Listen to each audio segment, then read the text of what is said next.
Саламатсыздарбы, урматтуу достор? Биз бүгүн логикалык суроо жооптордун экинчи бөлүгүн сиздер үчүн сунуштайбыз. Абалкысында эле бул биздин даярдаган суроолорубуз 10 суроодон турмакчы. Жана алар Түркүн суроолордун түрмөгү деген китептен алынгандыгын айта кетели. Биринчи суроо. Нуржигит Кадырбековдун Ант романынан үзүндү. Бул ишти аткаруу ары сыймыктуу да, ары жоопкерчиликтүү да, ары татаал да озуйпа. Болгону бир гана сөз. Бирок анда не деген гана терең маани, аруу тилек ниеттер камтылган. Кээде ал өткөн тарыхка болгон урмат сыйды, таазим этүүнү билдирсе, кээде келечектен үмүт кыялдарды чагылдырат. Суроо. Жогоруда автор эмне тууралуу сөз кылып жаткандыгын айтыңыздар.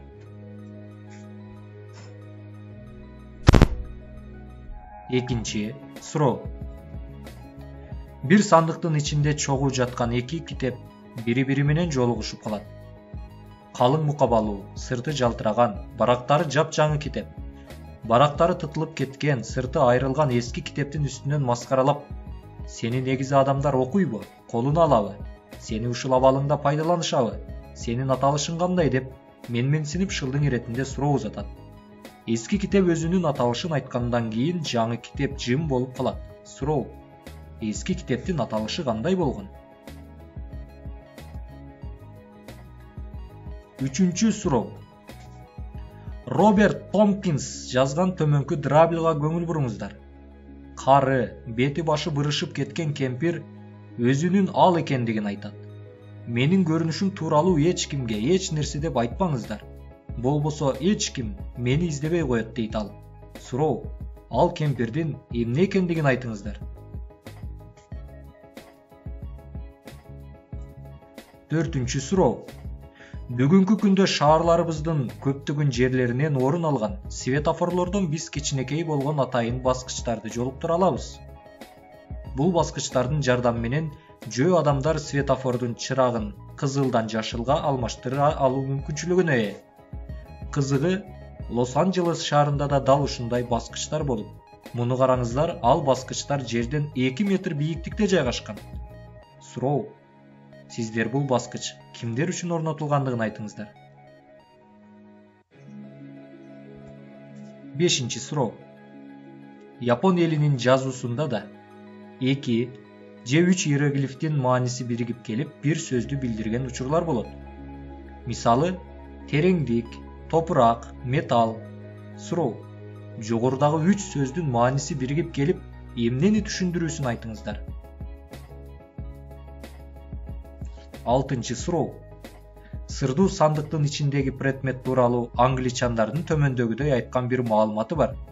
Анын аппак денеси түн ичинде сиздин көз алдыңызда ийрейип барып жок болот. Суроо. Сырдуу сандыкчанын ичинде эмне бар? Жетинчи суроо. Белоруссия элине тиешелүү болгон табышмак. Байжигиттер урушуп кала турган болсо, анда алар өздөрүнүн жүзүн этият кылышат. Суроо.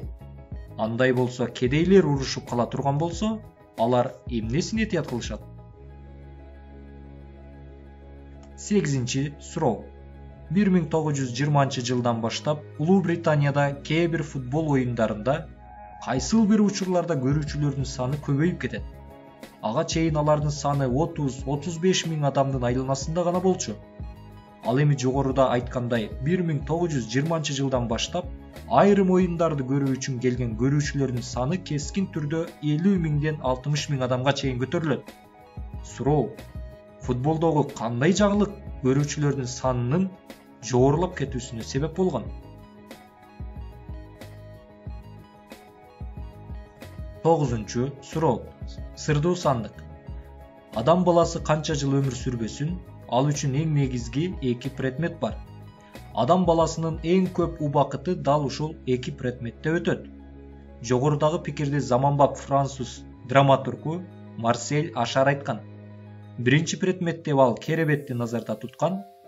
Адамзат өз жашоосунун 3/1 бөлүгүн дал ушул керебетте өткөрөт. Суроо. Марсель Ашардын ою боюнча, адам баласынын жашоосунун 3/2 бөлүгү эмнеде өтөт? 10-чу суроо. Бул белгилүү сүрөттү 1873 жылы Венадагы көргөзмөгө жиберишкенден кийин Австриянын жалпыга маалымдоо каражаттарында төмөндөгүдөй мазмундагы макалалар жарыялана баштайт. Чын эле адамдарды ушунчалык кордошобу? Аларды чеги жок оордуктарга мажбур кылышабы? Мындан сырткары Россия мамлекетинин транспорттору ушунчалык начар акыбалдабы деген сөздөр жарыяланат. Суроо. Жогорудагы мүнөздөмөлөрдөн келип чыккан абалда айтыңыздарчы. Бул кайсыл белгилүү сүрөт? Урматтуу колдонуучулар, эгерде сиздер биздин суроолорго жооп тапкан болсоңуздар, анда өзүңүздөрдүн оюңуздарды комментарийге жазып калууну унутпаңыздар.